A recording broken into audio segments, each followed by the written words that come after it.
In Japan, a bullet made a sonic boom when it exited a tunnel. The engineers found a solution. It was a combination of owls, penguins, and kingfishers. A group of students at Caltech University wanted to optimize the windmills so that they could produce 10 times more energy than they currently do. Their solution came from schools of fishes. Hospitals needed film surfaces that are antibacterial. Their solution: sharks. What is common in all of these examples? The solution to all these three problems were inspired by nature. This process of learning and mimicking things from nature is known as biomimicry. So today on Blessed Dark's 5 Minutes, we are discussing just how to make everything better.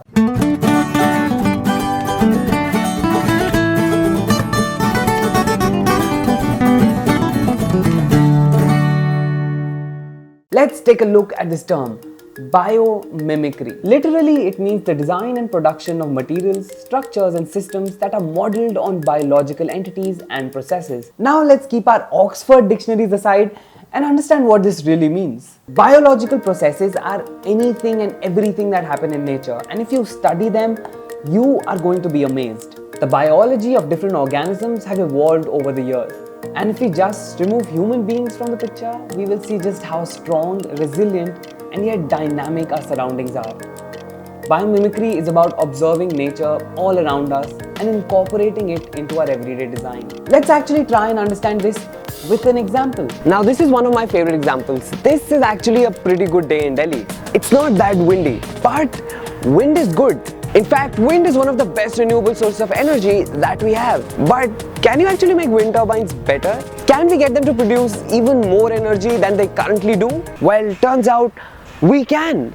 At Caltech, students have come up with a new kind of wind farm that is based on how fish move in a school.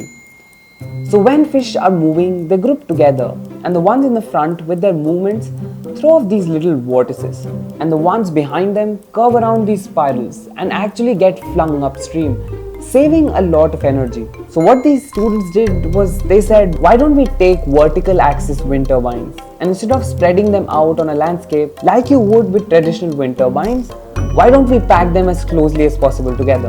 And they did this, and they found that when the axis turned, they would create these spirals, and the ones behind them would start turning even before the wind hit them. And what was really surprising is they got 10 times more wind power this way, for a lot less land use. So this was an example where you studied a biological process and incorporated it into the design. But you can do a lot more with biomimicry. I mean a lot more. A spider web, yeah, those pesky little things that just turn up in your house, it is a very delicate thing, right? I mean, all you need to do is take your broom and do this and it's gone. Well, it turns out they're not as delicate. Ounce for ounce, a spider web is 5 times stronger than steel, and this is now being looked at by many fiber manufacturers because a spider web is just made by chemicals at room temperature, whereas steel, well...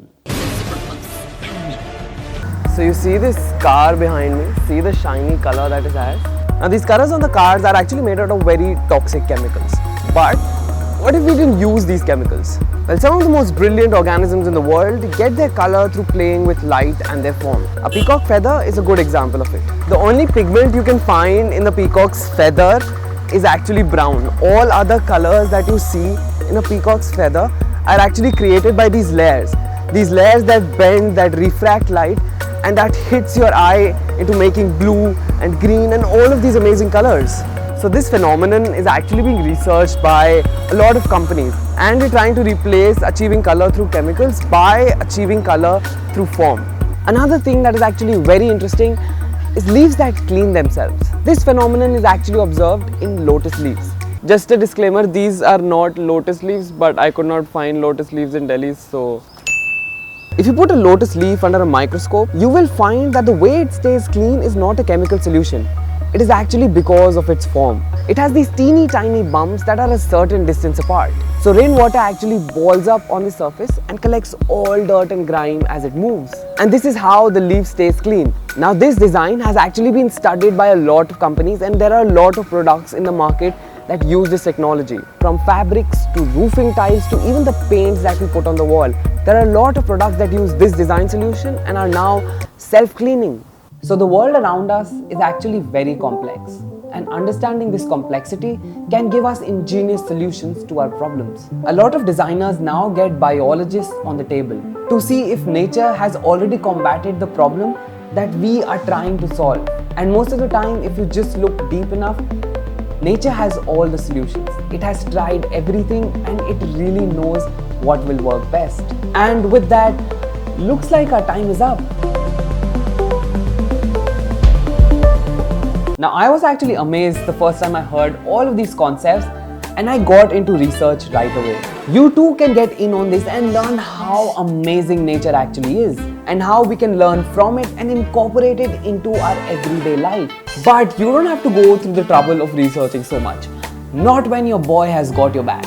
I am constantly researching new stuff because I love to do it and I love to present it to you guys. So I will soon have these videos up where you would see how biomimicry has been used in projects. Hope you guys liked those videos and also hope you liked this one.